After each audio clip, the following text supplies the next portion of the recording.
Bueno, 8:30. ¿Cómo le va, presidente? Buen día. ¿Qué tal, Antonio? Un gusto enorme Bien, estar aquí. bueno, muchas gracias.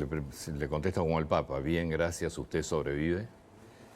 Yo creo que mucho más que sobrevivir. Creo que estamos saliendo del infierno de manera exitosa.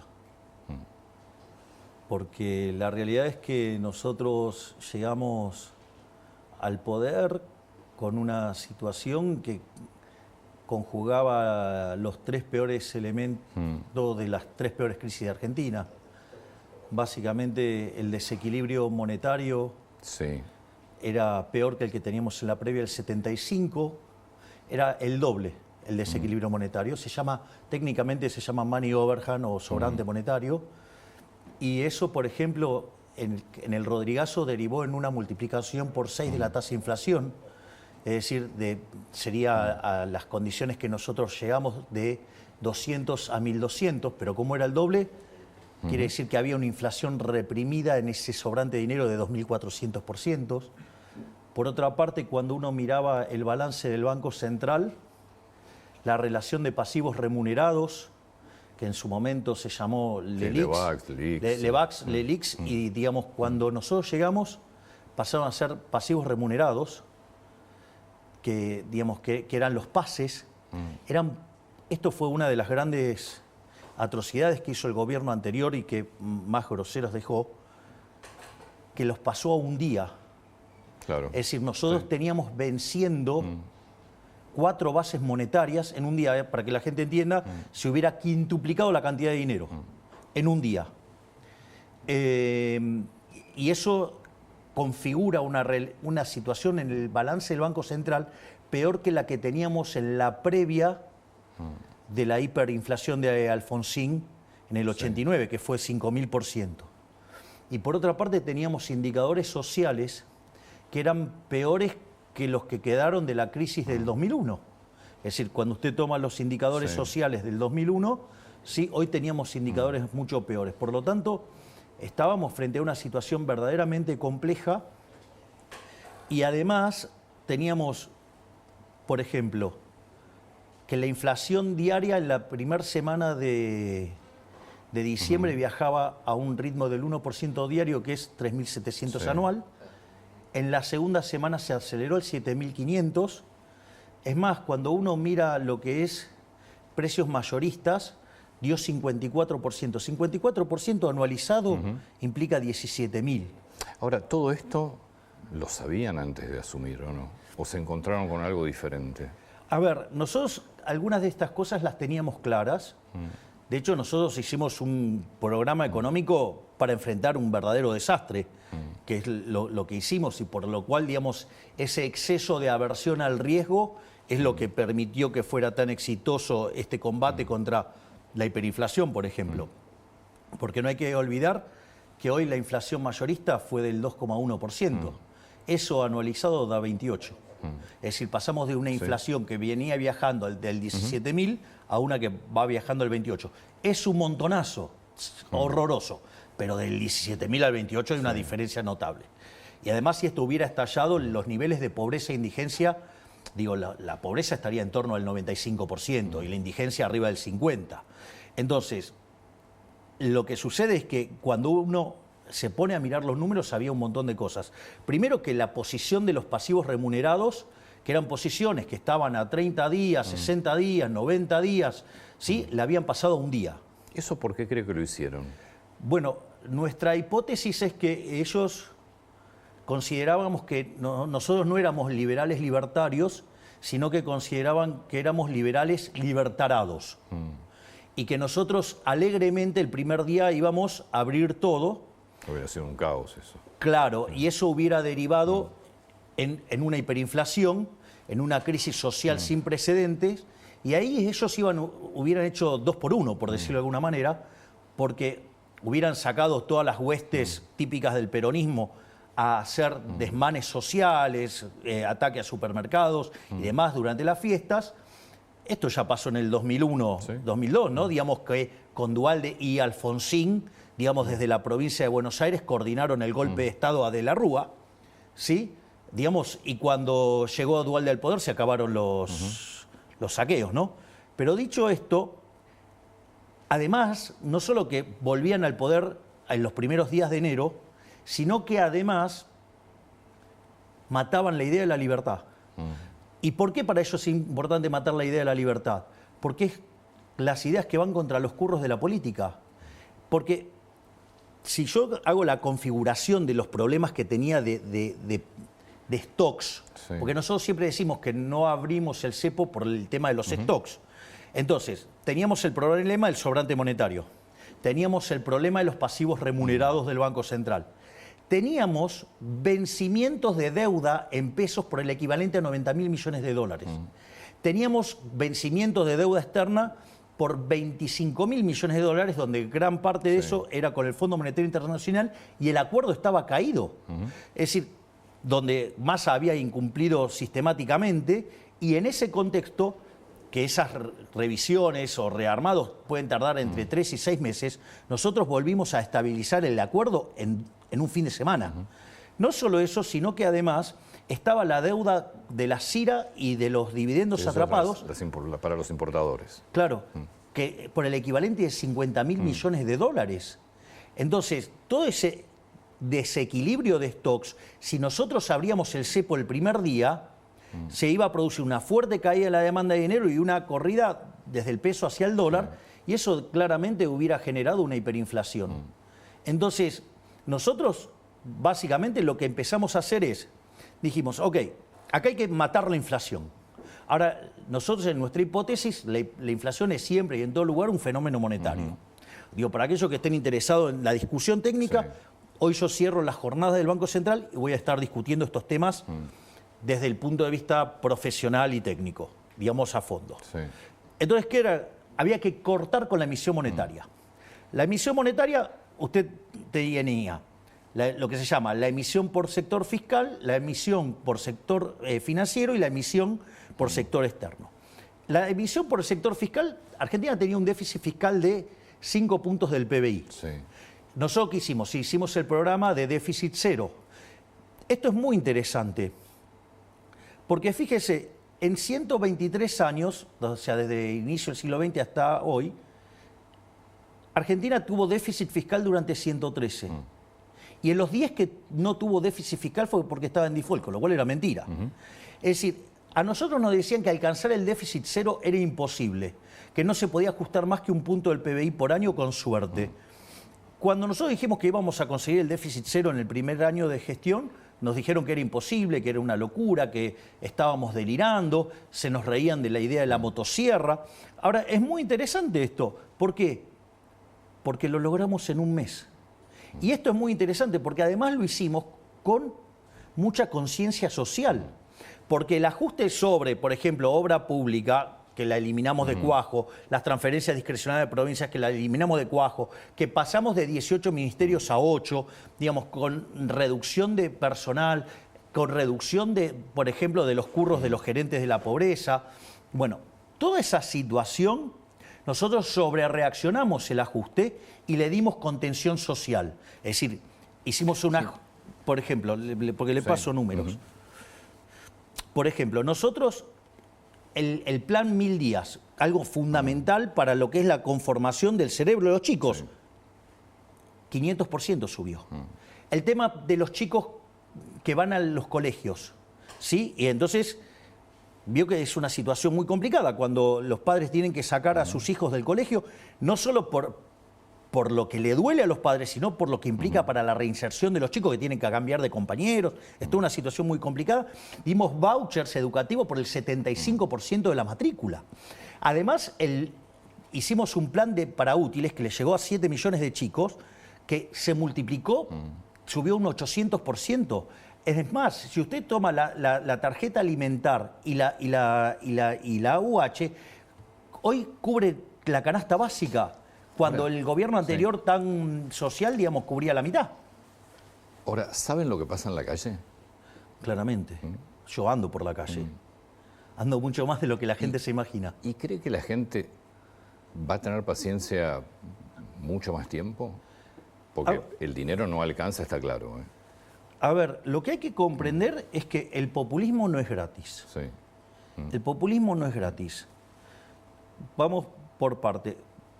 Porque yo la pregunta que puedo hacer es, bueno, ¿qué me propone que haga alternativamente? Yo estoy proponiendo esto. ¿Usted qué me propone alternativamente? ¿Seguir con lo que hacía Massa? Massa y el kirchnerismo, ¿sabe cuánto financió de déficit en el último año con emisión monetaria? 13% del PBI. 13% del PBI. Es un escándalo.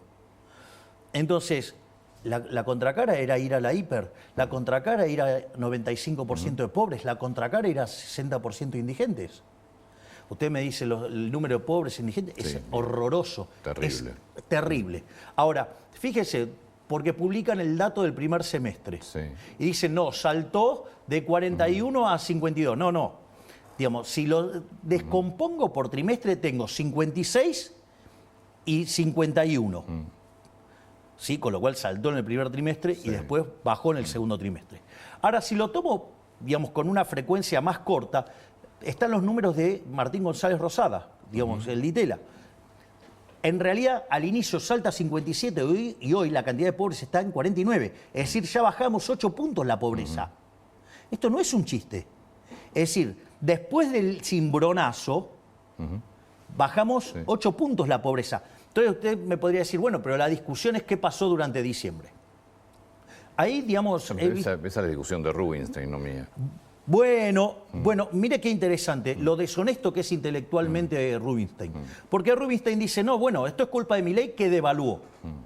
¿Cómo me va a decir que es culpa mía que devalué si había una brecha del 200%? El tipo de cambio, el paralelo era 3 veces el oficial. Y además teníamos 12.000 millones de dólares de reservas internacionales de neta negativa. ¿Cómo me va a decir que es mi culpa? Digamos, fíjese, ¿lo puedo hacer con un ejemplo tonto? Digo, suponga lo siguiente, que usted tiene controles de precios, porque había controles de precios en el gobierno anterior, ¿no? Digo, porque esa parte también la gente se lo olvida. Entonces, usted tiene control de precios. ¿Qué es lo que pasa cuando hay control de precios? La consecuencia natural de esto, que es el desabastecimiento. De hecho, las góndolas, fíjese que en la última parte del año estaban súper vacías. Ahora, ¿qué pasa? Como usted toma pobreza e indigencia por una línea de ingresos, ¿qué es lo que pasa? Usted tiene dados los ingresos y del otro lado compara una canasta, ¿sí? Forma una canasta y mira cuánto cuesta. ¿Qué pasa? Usted tiene los precios controlados y eso es lo que entra en la canasta. Claro, pero usted después va a la góndola y no está. Entonces, si usted lleva esa situación al límite, llega un momento que no hay más nada en la góndola. Cuando no hay más nada en la góndola, ¿cómo se arregla? Se compra lo que aparece en el supermercado. Pero se comió toda la góndola, se comió todo el capital. Todo lo que había estoqueado, digamos, que estaba en la góndola, desapareció. ¿Cómo lo arregla? ¿Cómo hace para que vuelvan los productos a las góndolas? Tiene que liberar los precios. Cuando usted libera los precios, obviamente que la canasta usted la sincera y ahora la canasta es más cara. Pero no es que más cara ahora, era más cara antes. Lo que pasa es que como no permitían subir los precios, obviamente los productos desaparecían. La única forma, porque usted sabe que yo le puedo decir que el tipo de cambio vale $1. Ahora, ¿sabe a dónde va a comprar? En ningún lado, no hay. Es decir, precios al que hay. Hay un ejemplo maravilloso de Pablo en un libro que dice... Va un hombre a un bazar y se quiere comprar un jarrón. Entonces le dice, ¿cuánto cuesta ese jarrón? $1.000.000. Pero ¿cómo? Si enfrente, digamos, ese mismo jarrón cuesta 250.000. Compre allá. Dice, no, pero no hay más. Bueno, acá cuando no haya más también va a valer 250. Es decir, precio es al que hay. Entonces, a esos precios falsos no había mercadería, había desabastecimiento y ya no quedaba nada. Entonces, sí, podíamos tener muchísimo menos pobres, pero no iban a poder consumir nada. Cuando usted sinceró, porque necesitaba que vuelvan los productos a las góndolas, eso implicó un salto en los precios de los productos y dado los ingresos implicó un aumento de pobres e indigentes. Ese sinceramiento, para que se empiece a reconstruir la economía, usted lo que tiene es que hizo que se sincerara el número de pobres que dejó el kirchnerismo, que eran 57%. Hoy, después de 10 meses de programa económico de estabilización, hay 49. Es decir, bajamos 8 puntos la pobreza. Y hay algo que es más interesante, que es, y esto lo señaló días atrás en una nota que le hizo acá Luis Majul a José Luis Daza, que es interesante el punto. Porque si yo tomo el último dato del PBI desestacionalizado y lo miro contra diciembre, o sea, estoy hablando del EMAE, Sí. ¿no? Que es la estimación mensual del PBI. ¿Sabe cuánto cayó el PBI? 0,6%. De diciembre a hoy. Entonces, quiere decir que hicimos el ajuste más grande de la historia de la humanidad, porque usted tiene que sumar el ajuste que hicimos en el fisco, en el tesoro, por 5 puntos del PBI, pero también hicimos un ajuste en el Banco Central de 10 puntos del PBI. Y Después, sí. la actividad solo cayó 0,6. Si yo miro industria, hoy estoy arriba el desestacionalizado respecto de noviembre. Entonces, lo que digo es, cuando se hicieron experimentos como estos, no de esta magnitud, porque nadie tuvo el coraje de hacer algo así, no solo en Argentina, sino en el mundo, ¿sabe qué? El PBI no cayó menos de 10. Entonces quiere decir que algo habremos hecho bien. ¿Y sabe qué hicimos bien? ¿Cómo manejamos la cuestión cambiaria? Porque achicamos el exceso de demanda de divisas y por lo tanto achicamos el exceso de oferta en el resto de la economía y eso permitió que el ajuste fuera sin tanta caída en la actividad. ¿Y eso sabe por qué? Porque además le devolvimos a la gente 15 puntos del PBI en términos de lo que no emitimos, que es una estafa la emisión. Ahora le quiero preguntar del tema proyecciones económicas, porque las consultoras privadas, algunas bastante reconocidas y creo también que usted sigue, están mostrando que lo que viene todavía no está claro como crecimiento, que hay muchos sectores que no terminan de recuperar. En un minuto le quiero preguntar eso, porque recién estamos viendo también que hay tomas en distintas facultades y me gustaría, ¿puedo recordar lo que dijo usted el sábado? Sí, claro, sobre cómo las no. universidades? No sé si lo tenemos a mano. Porque se disparó también una polémica importante con esto, porque muchos vieron que era tal vez la puerta abierta de una universidad pública que va a dejar de ser gratuita. Pero usted decía esto el sábado. La verdad incómoda de la educación argentina es que la Universidad Pública Nacional hoy no le sirve a nadie más que a los hijos de la clase alta y los ricos y la clase media alta.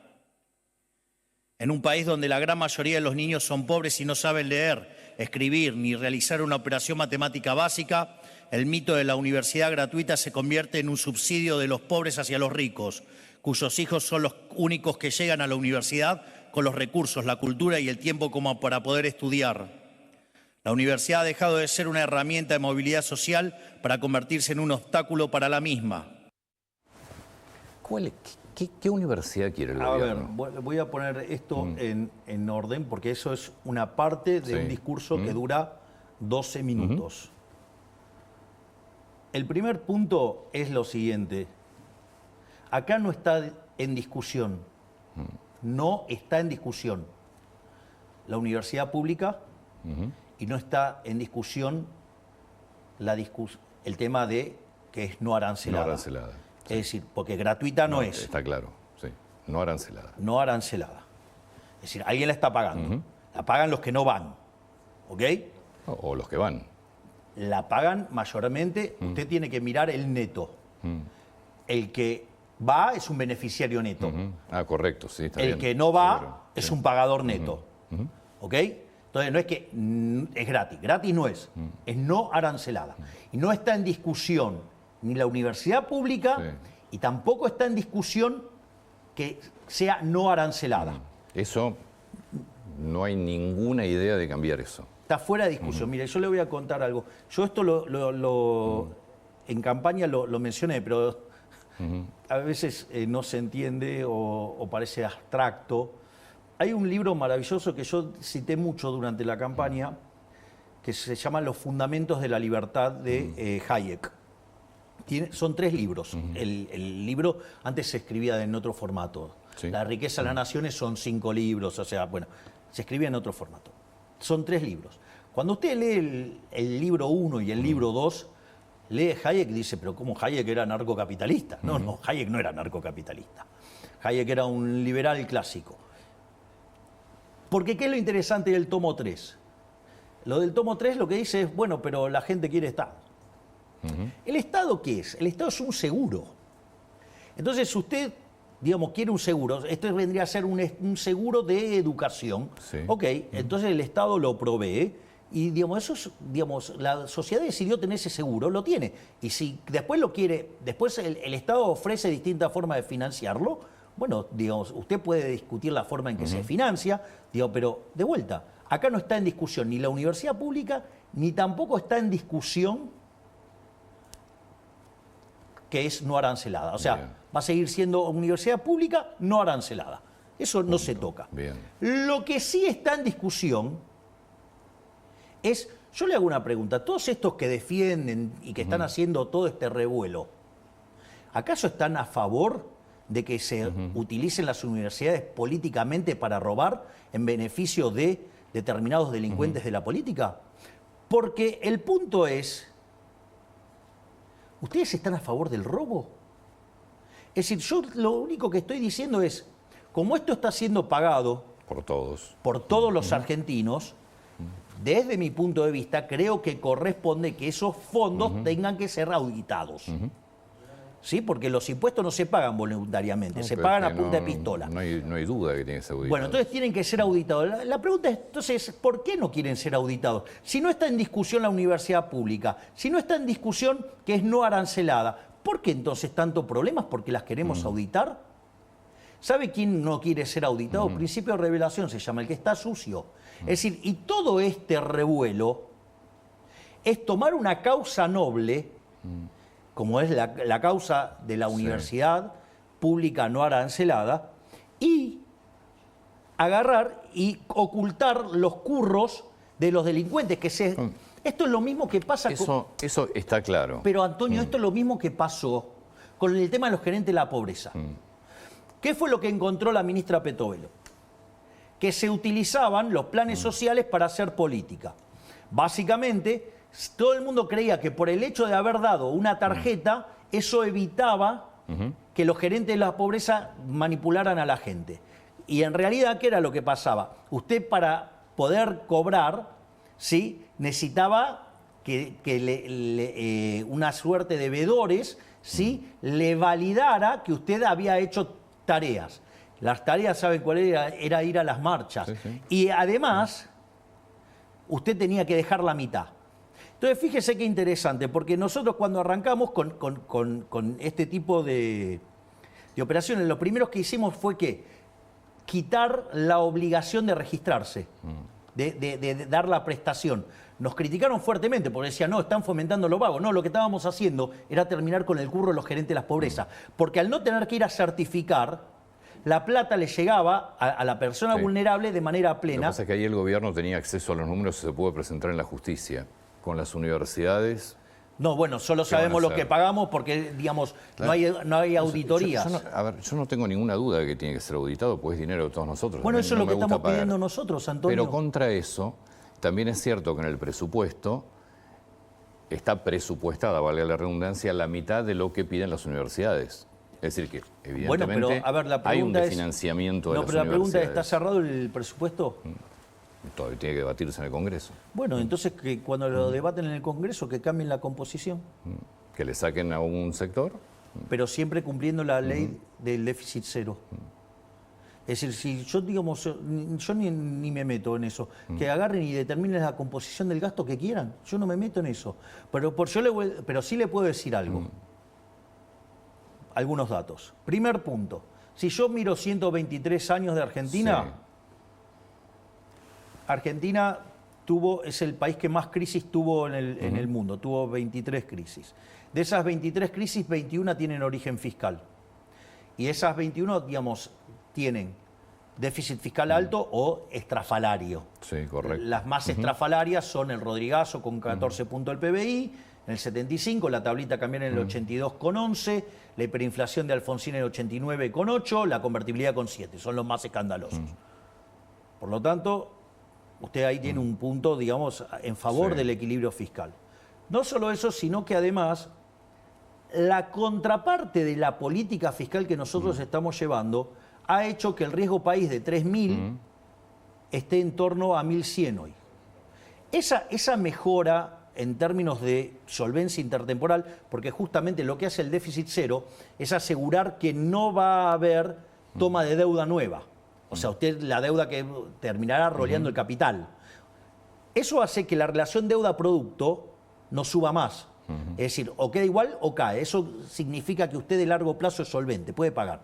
Por eso el riesgo país pasó de 3.000 a 1.100. Ahora, ¿cuál es la consecuencia de esto?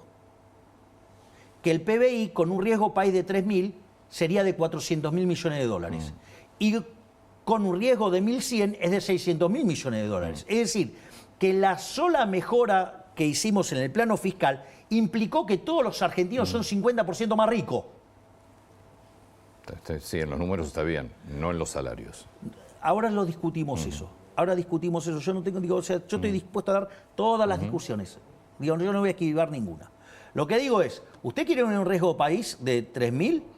Bueno, de lo que tiene hoy va a perder un tercio. Nosotros, en ese equilibrio, si usted quiere, digamos, es 50% más. ¿Sí? Porque vamos de un PBI de 400... Pero yo creo que no hay discusión del equilibrio fiscal. No, pero esto no es un punto menor, Antonio. Entonces, en ese sentido, nosotros tenemos claro que mejorar las condiciones de solvencia fiscal y bajar el riesgo país reduce la tasa de interés, incrementa la acumulación de capital y por ende los salarios y todos los argentinos son más ricos. Primer punto, o sea, estamos mejor, tenemos ingresos 50% más altos, si usted quiere, llámelo así. Dicho esto, la otra discusión que uno puede tener es, si yo empiezo a ceder con partidas, digamos, que tocan la fibra de los argentinos, ok, digamos, el problema radica en, primero, deberían cumplir con la ley de administración financiera, de decirme cómo lo van a financiar. Correcto. El déficit cero lo que hace es obligarlos a que sean más explícitos. Por lo tanto, pueden ir a la discusión de presupuesto y pueden poner el número que quieran. Mientras que me respeten el déficit cero, no me importa. Digo, punto uno. Punto dos. Yo, digamos, si empiezo a ceder, hay un libro maravilloso que se llama Historias del Quinto Piso. Cómo Alfonsín fue cediendo a todo eso. ¿Cómo terminó? Explotó todo por los aires. Entonces yo no voy a ceder. Y le voy a pasar un dato adicional. Si yo vuelvo a entrar en ese sendero de política, que nos vuelve a llevar a un riesgo país de 3.000, ya le dije, digamos, perdemos un tercio de PBI. La plata en dólares que le entra a las universidades es la misma. Es decir, con los porcentajes que tiene ahora, dado un PBI de 600.000 millones de dólares, le toca un determinado dinero. Con el aumento, pero un PBI de 400.000 millones, ¿sabe cuánto es el dinero? Es el mismo. Pero ¿qué es lo que pasa? Implica que usted está perdiendo un tercio del PBI per cápita. Ahora, pero esto no es menor, Antonio, porque suponga que estuviéramos perdiendo 210.000 millones de dólares. 70.000 lo estaríamos perdiendo por menor actividad. Y 140.000 millones lo estaríamos perdiendo por salto en el tipo de cambio real. Entonces quiere decir que mientras que las universidades quedan con la misma cantidad de dinero, el promedio de los argentinos es 33% más pobre, pero como eso implica además un salto en el tipo de cambio real, la cantidad de pobres e indigentes en la Argentina sube. ¿Me quiere decir a quién le sirve esto? Pero es que yo creo que no está en discusión el equilibrio fiscal. El que lo discute es porque evidentemente quiera que al país le vaya mal. No tengo dudas de eso. Entonces cuando sancionan una ley que lo hagan con el financiamiento atrás. Tampoco tengo dudas de eso, pero aparte tienen que cumplir con la ley y decir de dónde se va a financiar. Bueno, pero yo no tengo la culpa que entonces se hagan las cosas mal. No, pero no pasa por ahí. Yo lo que digo es, si en el Congreso se debate el presupuesto y los diputados deciden, vamos a financiar, el presupuesto las universidades están pidiendo, no sé si eran 7 billones de pesos, en el presupuesto está 3 billones 200, piden el doble. Si diputados decide darle esa partida a las universidades... Y va a tener que bajar de otra. Sí. Usted no tiene problema. Ninguno. Ninguno, pero que sean explícitos. ¿A quién le quieren sacar la plata?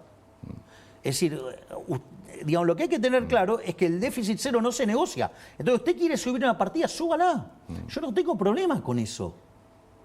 Lo que le digo es, tiene que bajar otra. Está claro que los docentes no están bien pagos, eso es indiscutible. A ver, los docentes no están bien pagos, no de obra, es histórico eso. Seguro, pasa que ahora es presidente usted. Sí. Bueno, claro, digamos, entonces los tipos que no lo arreglaron me vienen a reclamar a mí por lo que, digamos, pasa hace 40 años. Yo digo, más allá de quienes les reclaman. Pero de vuelta, pero yo lo que estoy diciendo es que no quiero arreglarlo. Yo estoy diciendo, estoy dispuesto a arreglarlo. Lo que estoy diciendo es, ok, acá tienen el presupuesto, Perfecto. Vean cómo lo quieren reasignar. Pero lo que yo le estoy diciendo es, acá hay una restricción que es el déficit cero, déficit financiero cero. Si yo pago los intereses de la deuda, con el resto hagan lo que se les da la gana. Bárbaro. Pero no voy a subir impuestos. Además, tampoco voy a tomar deuda nueva. ¿Sabe cuál fue el único gobierno que bajó la deuda verdaderamente en los últimos 40 años? No vale contar, digamos, las reestructuraciones, porque eso es eso es robarle al acreedor. Sí. Nosotros ya bajamos 20.000 millones de dólares de deuda. ¿Qué me cuenta? ¿Por qué cree, si yo voy a algo, para mí, en serio, no hay discusión del equilibrio fiscal, me parece que discutir que el país sigue... No, pero hay gente que sí lo discute. Sí, para mí no hay discusión. Como no Hay hay gente que discusión, dice como no hay discusión de la universidad pública No, hay gente que dice, arancelada. no, bueno, se puede financiar con emisión qué? monetaria. No, sí, O con, sea, con inflación. Con impuesto inflacionario. Es decir, con una estafa a los más vulnerables, o sea, estafando a los que menos tienen. O, digamos, con deuda, rompiéndole la cabeza a las generaciones futuras. ¿Le preocupa que no se apruebe el presupuesto? No. Gobernaré con el de 2023, y no. 2 años seguidos. No es mi problema, es un problema del Congreso si no lo quiere aprobar. ¿Qué está viendo en el Congreso? Veo gente muy preocupada.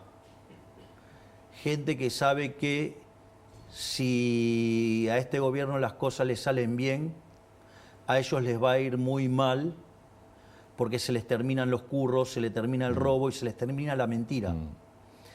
Es decir, el consenso alfonsinista, la corrección política, esta idea socialdemócrata de entender la vida, fracasó.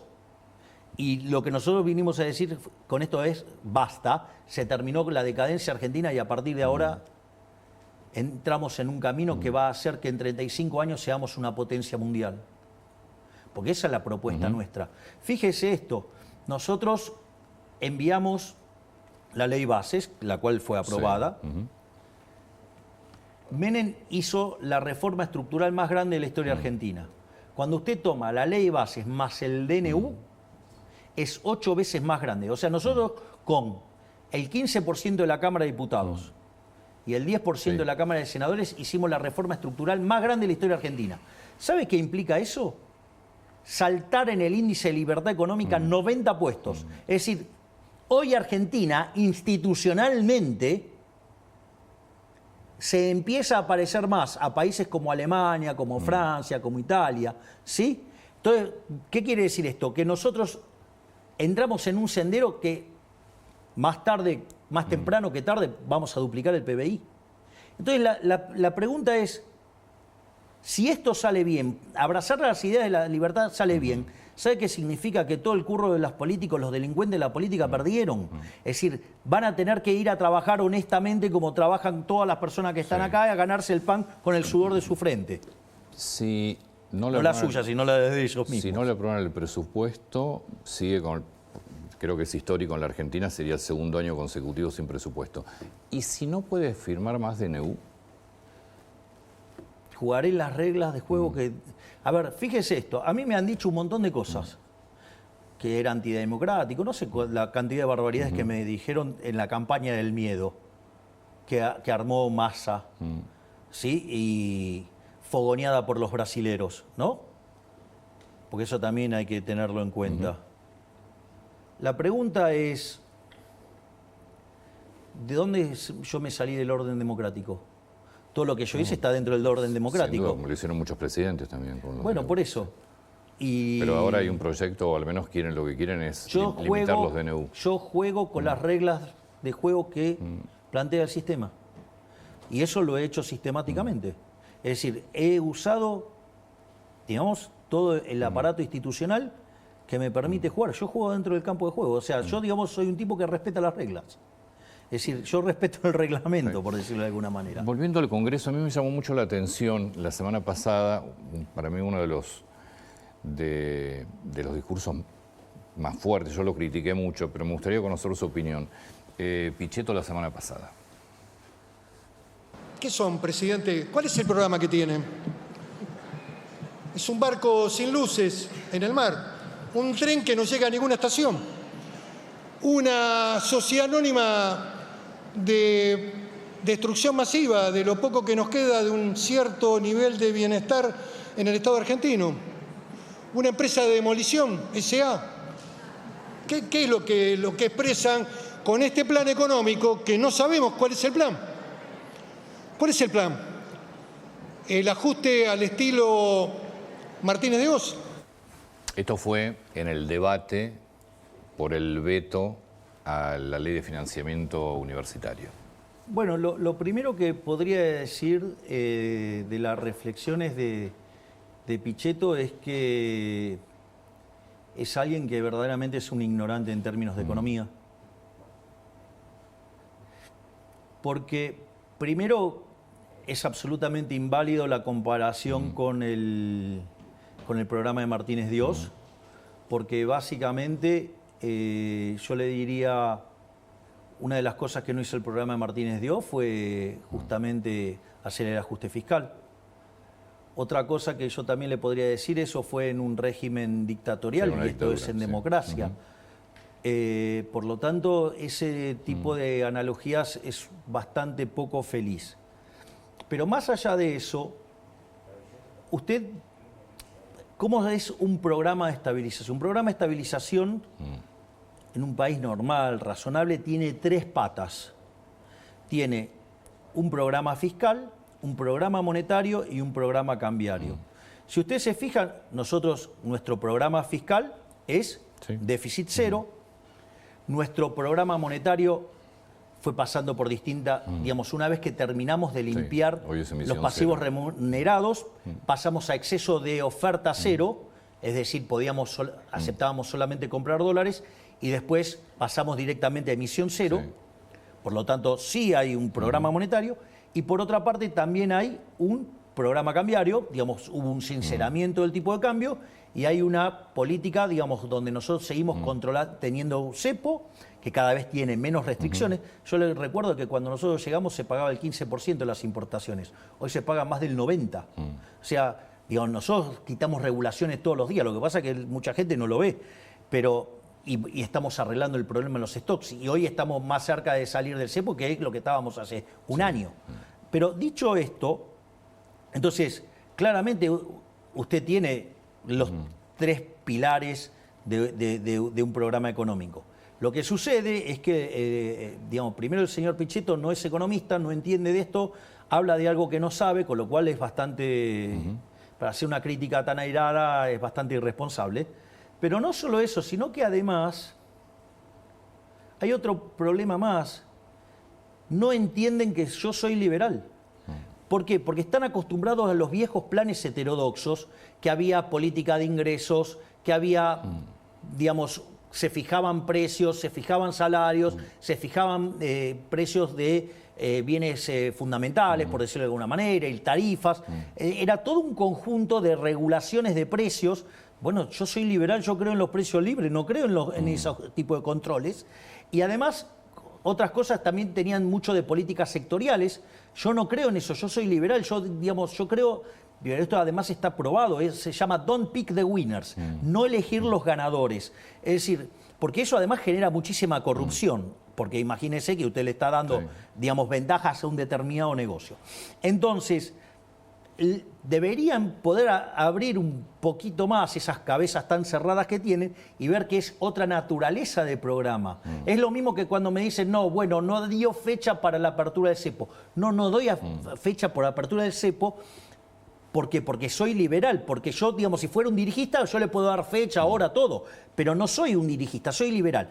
Entonces, por ejemplo, yo dije que íbamos a arreglar el problema de los pasivos remunerados.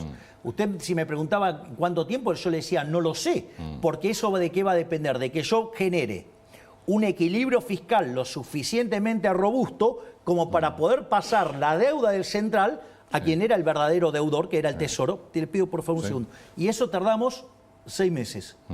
Pero todas esas operaciones fueron de mercado. Es decir, fíjese que lo interesante que tiene nuestro programa de estabilización y de eliminación de la inflación.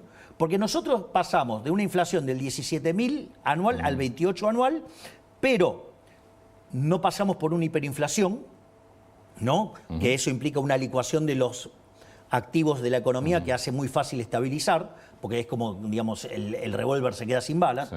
No solo eso, sino que además no aplicamos un plan Bonex, no controlamos precios, no controlamos el tipo de cambio, o sea, no tenemos un tipo de cambio fijo, ¿sí?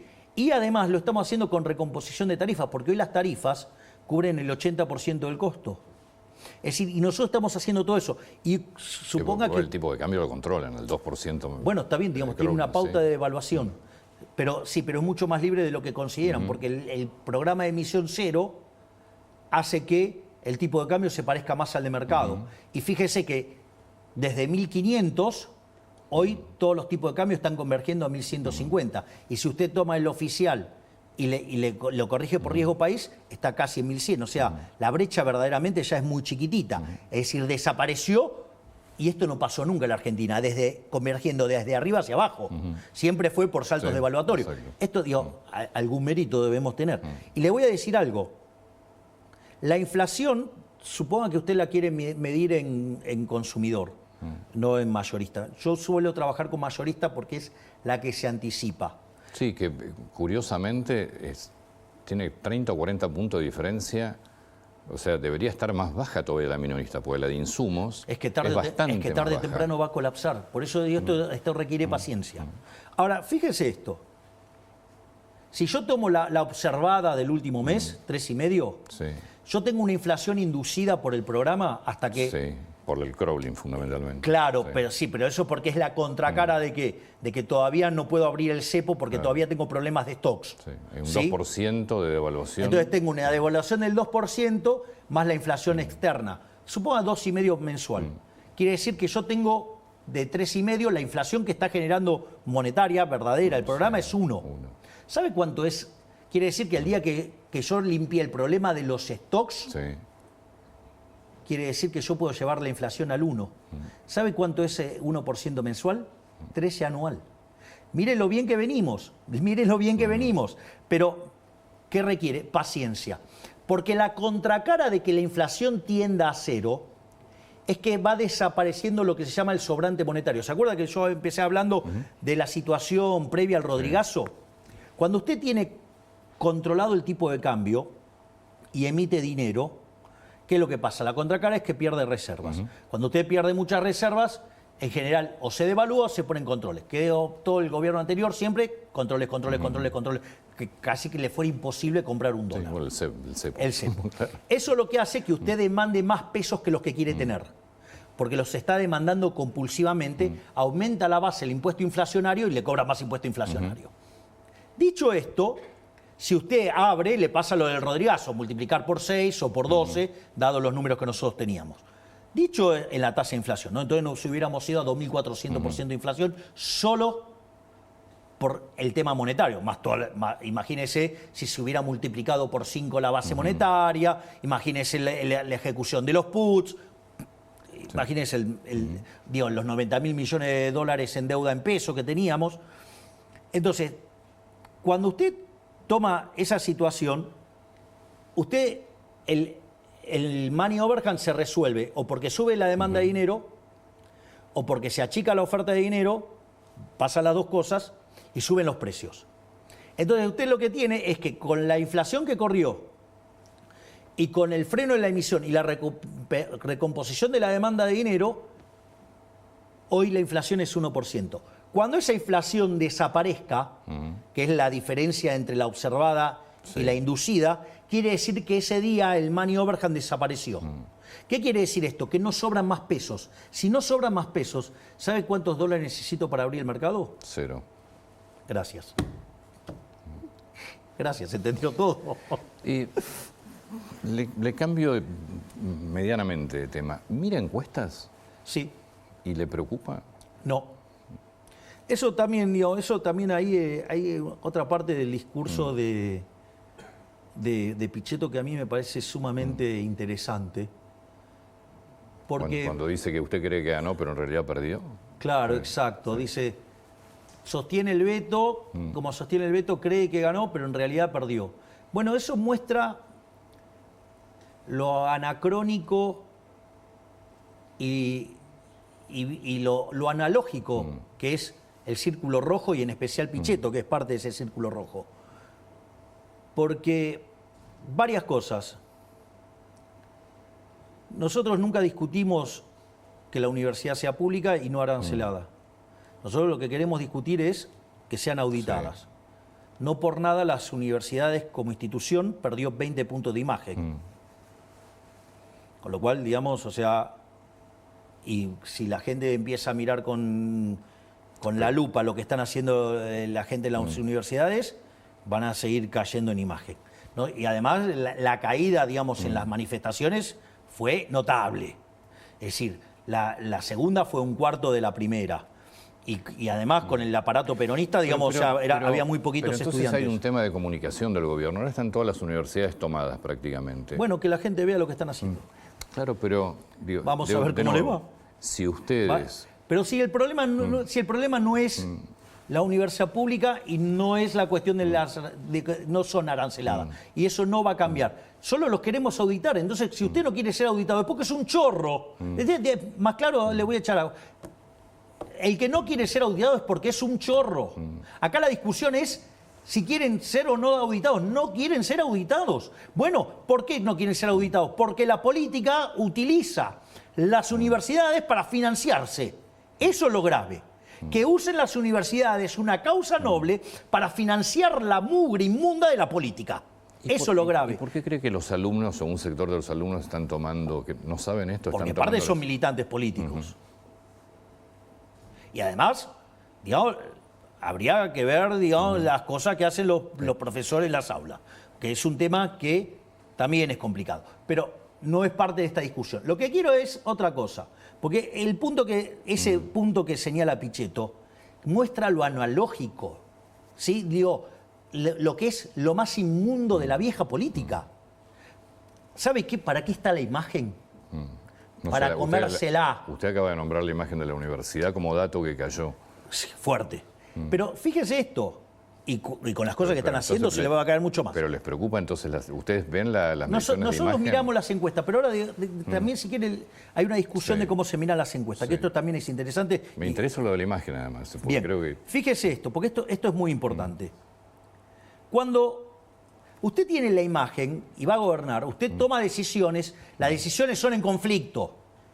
La toma de decisiones es en conflicto, porque acá hay intereses en el medio. Entonces usted, digamos, ir hacia un sistema libre, a todos los chorros los pone en jaque. Con lo cual todos los chorros van a tratar de hacer lo imposible para hacer fracasar el programa.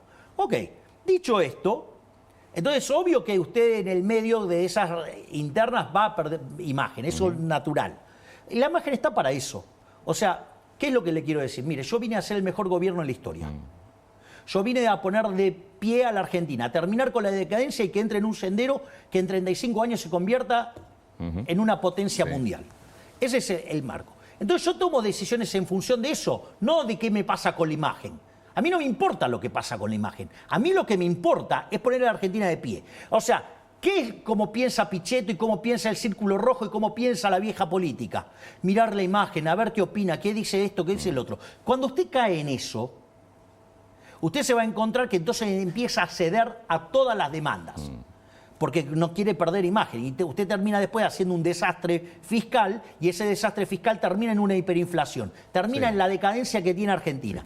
Porque ese es y termina con una imagen destruida también. De hecho, hay que mirar las imágenes de muchos de los políticos que han pasado. Bueno, entonces, Argentina. si yo si todos los políticos terminan con imagen destruida, prefiero terminar con una imagen destruida, pero con la economía en un sendero de crecimiento para que Argentina en 35 o 40 años se convierta en una potencia mundial y no que siga en esta decadencia inmunda. Entonces, fíjese, lo que usted me dijo es brillante, porque dice, no paga hacer populismo. Hacer populismo no paga, porque además de ser el país más rico del mundo en 1895, hoy estamos en la mitad de la tabla. Entonces, lo que quiero decir es lo siguiente, yo no tomo decisiones mirando la imagen. Yo no tomo decisiones de esa manera. A mí, ¿sabe qué?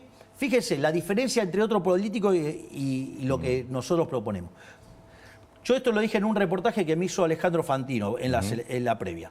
Dije, mientras que los otros políticos le piden el voto para que le den el poder y que ellos decidan sobre su vida, yo pido el voto para devolverle el poder a la gente y que la gente sea el propio arquitecto de su futuro. Con lo que implica percibir los beneficios, pero pagar los costos, ¿no? Digo, ese conceptualmente. Segundo punto, fíjese esto. Yo siempre que digo que esto es un trabajo para mí. De hecho, ¿por qué renuncio a la jubilación de privilegio? Porque lo miro como un trabajo. Si yo lo miro como un trabajo, a mí, ¿sabe qué? Me dieron un job description. Mi job description, ¿qué dice? Usted tiene que bajar la inflación y usted tiene que terminar con la inseguridad. Tiene 4 años más 4. Digamos, el job description es por estos 4 años. Si yo le digo, mire, la inflación está bajando, es innegable que está bajando. Evitamos un desastre hiperinflacionario y la inflación está bajando. Con lo cual esa parte del job description la estoy cumpliendo. No solo eso, sino que además la inseguridad. Fíjese qué maravilloso, digamos, lo que está haciendo la ministra Bullrich. Llámese el Plan Bandera en Rosario. ¿Sí? Bajó 70% los homicidios. ¿Sí? Si usted toma el total del país, bajaron más de 11%. Si usted, lo que tiene que ver con el protocolo antipiquete, el protocolo antibloqueos para que no bloqueen a las empresas, ¿sí? Lo que tiene que ver con tribunas, seguras, lo que tiene que ver con la seguridad, por ejemplo, en los medios de transporte. Entonces, mire todo lo que se está haciendo, todo lo que tiene que ver con los operativos antidrogas. Entonces, en eso también estamos cumpliendo. O sea, estamos cumpliendo en todas las cosas que me plantearon el job description. Y le voy a comentar una anécdota para que se vea más claro cómo yo pienso los problemas. Luego de que ganamos las elecciones, voy a la Quinta de Olivos a visitar al expresidente Alberto Fernández. Sí. Entonces, cuando terminamos de desayunar, fuimos a caminar por la Quinta. Y entonces el expresidente Alberto Fernández me dice que se sentía como un rematador mostrándole la casa al nuevo propietario. Y yo le contesté, no te equivoques. Yo no soy el nuevo propietario, yo soy el nuevo inquilino. Por 4 años con opción a 8. ¿Está claro? Es decir, entonces esta gente está mirando todo el tiempo la cuentita electoral. Y yo vine acá a arreglarle el problema a los argentinos. Yo no soy esa basura de política de antes. Esa es la política que hundió a los argentinos. Yo vengo a hacer lo que me encargó la gente. Y si después me quiere renovar, me lo renueva. Y si no, que me ponga una patada en el traste, no tengo problema. Pero yo no voy a negociar mis promesas de campaña. Pero las encuestas las mira. Sí, pero la forma en la cual usted mira las encuestas, usted la puede mirar las encuestas de la manera, digamos, estúpida, como las mira Pichetto, o como las mira el Círculo Rojo, o como las miraba el Siniestro. ¿Sí? Entonces agarraba, miraba las encuestas y tomaba decisiones mirando las encuestas. ¿Sabe cuál es el problema si usted hace eso? El problema es que si usted hace eso, la suma de demandas es infinita. Es incompatible con los recursos que usted tiene. Entonces eso deriva siempre en un colapso fiscal. No por nada Argentina de los últimos 123 años tuvo 113 déficit. No, pero esto es importante. Ahora, ¿qué es lo que pasa? Hay una frase que yo suelo usar regularmente y que es muy valiosa, que dice, el que no sabe lo que busca no entiende lo que encuentra. Es decir, si hay algo que yo siempre marco en las reuniones de gabinete es el norte, ¿a dónde quiero ir? Y le encomiendo a cada uno de mis ministros qué es lo que necesito de cada uno de ellos. Y eso, digamos, o sea, se lo puede decir cualquiera de mis ministros, las decisiones las tomo delante de mis ministros. Sí. O sea, no es que voy, después me encierro y pido encuestas y resuelvo en función de eso. No, yo resuelvo acorde a mis ideales, a donde yo dije que voy a llevar la economía, al país. Dicho esto, ¿qué es lo que me da la encuesta? La encuesta me da el estado de situación. Me sirve para saber la radiografía de qué es lo que siente la sociedad. A partir de ahí, nosotros fijamos un norte y diseñamos las políticas que nos lleven a ese norte. Es muy distinto la forma de hacer política, porque la otra es la del populista. Esto es darle una visión de estadista. Es decir, lo que yo diría de la posición de Pichetto, digo, pobre Pichetto, digamos, está cargando él con toda la basura que es toda la política tradicional. Yo pensé que Pichetto era más aliado del gobierno. No, él es aliado del Partido del Estado. Es un tipo que siempre vivió del Estado, es un tipo que fue el que comandó la bancada del kirchnerismo en el Senado, es el que usó los artilugios institucionales para protegerla a Cristina, ¿sí? Y es el mismo que se queja porque hay gente cantando en el Congreso y no dijo nada cuando tiraban las banderas de Néstor y Cristina en el Congreso, ¿no? O sea, es ese ser inconsistente, incoherente, y que de estar con el kirchnerismo se fue con Macri y después, Dios, se junta con personas verdaderamente siniestras. Aerolíneas Argentinas. Bien, fíjese esto, cuando nosotros mandamos todo un programa de privatizaciones, eran cerca de 50 empresas. El Congreso, digo, en este juego republicano, digamos, nos limitó a 11 y algunas no plenamente. Dentro de las que se quitaron estuvo Aerolíneas. Sí. Aerolíneas, nosotros hicimos una reducción de personal de 1.500 personas. No solo eso, sino que además se logró equilibrar las cuentas de Aerolíneas, o sea, se está haciendo un trabajo importante con Aerolíneas, pero cuando nosotros llegamos, o sea, por ejemplo, el 10% solamente quería que la privaticemos. Sí, igual su propuesta de campaña fue entregársela a los Sí, empleados. pero por eso, deme tiempo, que por favor. son varios elementos. Entonces, y digamos, solamente el 10% quería privatizarla. Nosotros igual la mandamos al Congreso, el Congreso no nos dejó. Entonces, empezamos con el plan de racionalización, no teníamos otra alternativa. Entonces, frente a la salvajada liderada por Viró, en ese contexto, hoy el consenso de la sociedad es 50-50. ¿Qué es lo que hicimos? Frente a la bestialidad, tomamos un proyecto de Juntos por el Cambio, adherimos a ese mismo proyecto y la estamos proponiendo privatizar. Y si no se puede privatizar, estamos dispuestos a entregárselas a los empleados. ¿Ustedes ya se lo ofrecieron a los empleados? ¿Todavía Sí, claro. El problema es que no la quieren. ¿Y si no se puede privatizar, qué van a hacer? Se la vamos a dar a los empleados. Igual tenemos varias propuestas para privatizarla. ¿Ah, sí? Sí, hay varias empresas que ya manifestaron su interés. ¿De entrar como accionistas o directamente quedarse con la empresa? Quedarse con la empresa, sí. Con lo cual se está trabajando en eso. Por lo menos hubo reuniones con 5 líneas aéreas. ¿Y si los números siguen el curso que están teniendo y queda una compañía saneada, ¿para qué venderla? ¿Y para qué tenerla? Yo particularmente creo que tiene que tenerla, pero... ¿Pero por qué? Si Brasil no tiene, el propio Lula privatizó Varig, o el propio Mujica, Pluna en Uruguay. Sí, digamos que Pluna era casi privada. Lo que había hecho el Estado en Uruguay era un aval que terminó cayendo. Yo creo que tiene que ser estatal, pero es mi idea. Yo creo que tiene que tener una línea aérea argentina. Pero pregunto, el punto es, si las cuentas están en orden. Nosotros pusimos las cuentas en orden y cuando venga el próximo, ¿qué hacemos? De vuelta volvemos a hacer populismo con las empresas del Estado. Digo, demuéstreme alguna empresa del Estado que funcione mejor que una privada. Porque cuando el Estado se equivoca, le pasa la cuenta al pagador de impuestos. Cuando una empresa privada se equivoca, digamos, se hace cargo el empresario. ¿Y cuándo se va a definir eso? Ahora estamos mandando esta ley. Si no pasa, bueno, se la entregaremos a los empleados.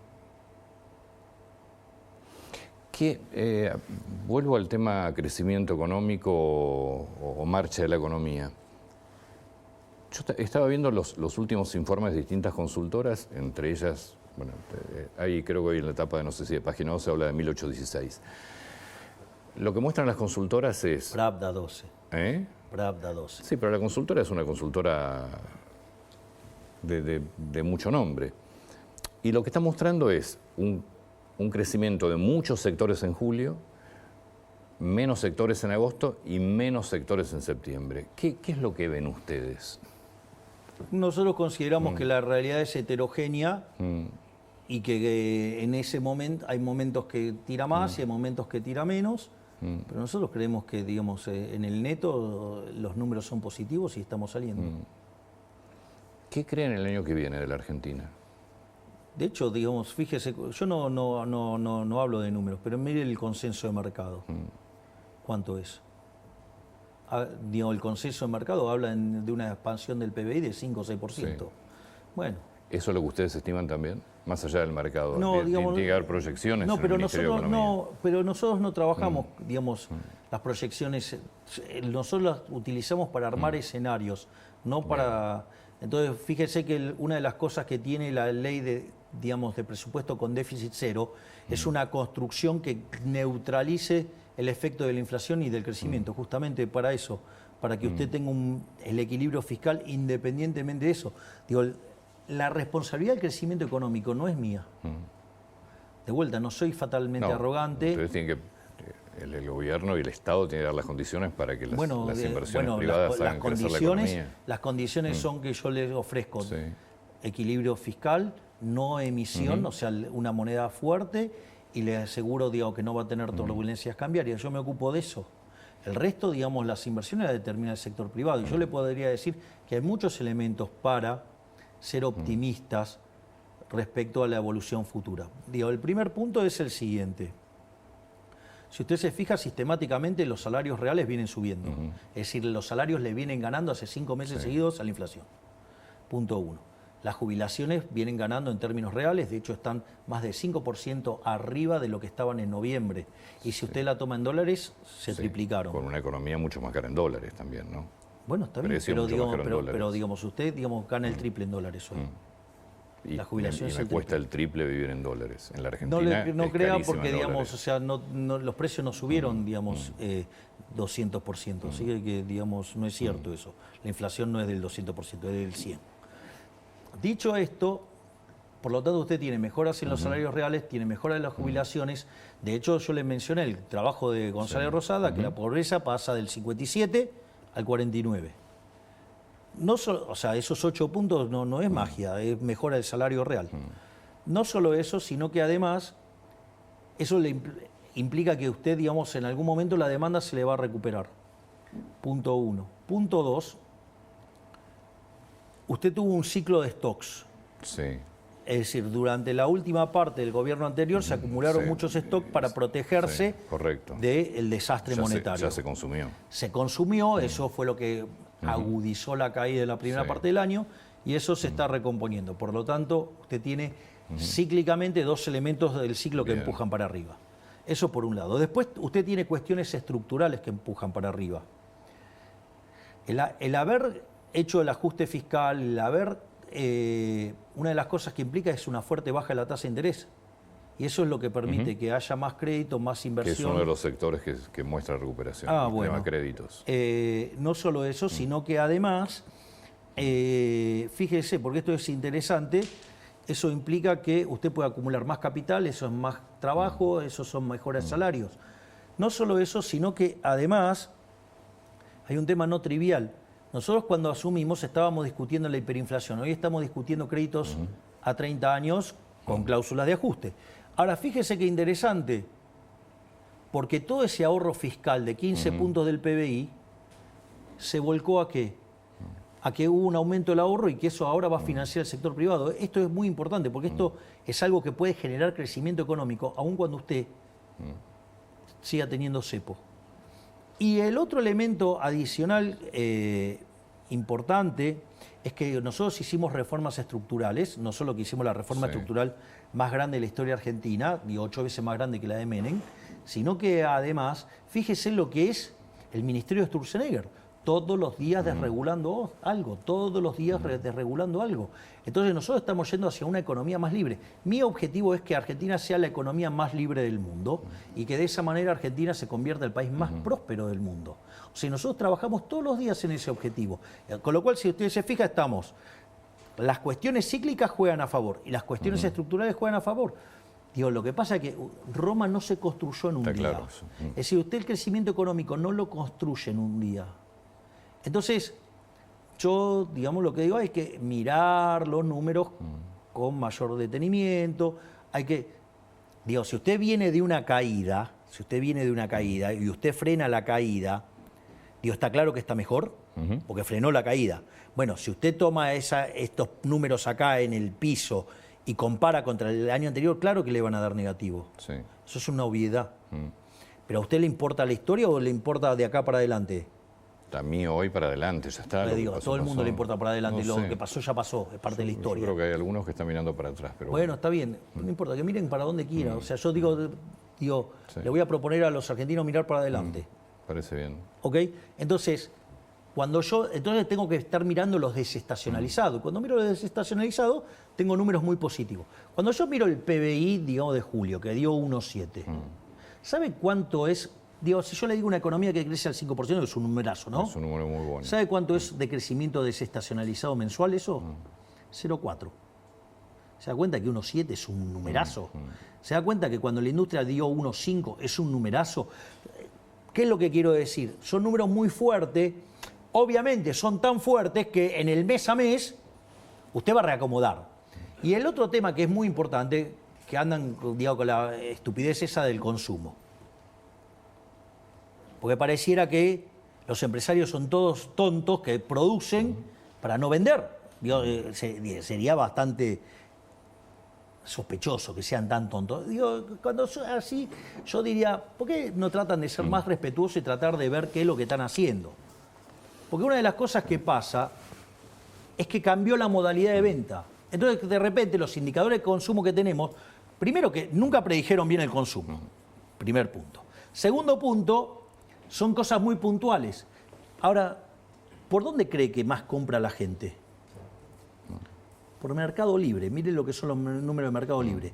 Le propongo que mire lo que es el tuit que hizo Galperín. ¿Por qué no se ponen a mirar los números de Mercado Libre ahora cuando se publiquen los datos que se haga la presentación de balance? Y vamos a ver dónde estamos en consumo. Presidente, muchas gracias por el tiempo. No, por favor, Muy muchas atento, gracias a usted, Antonio. Por favor. Dicen que va a parar, pero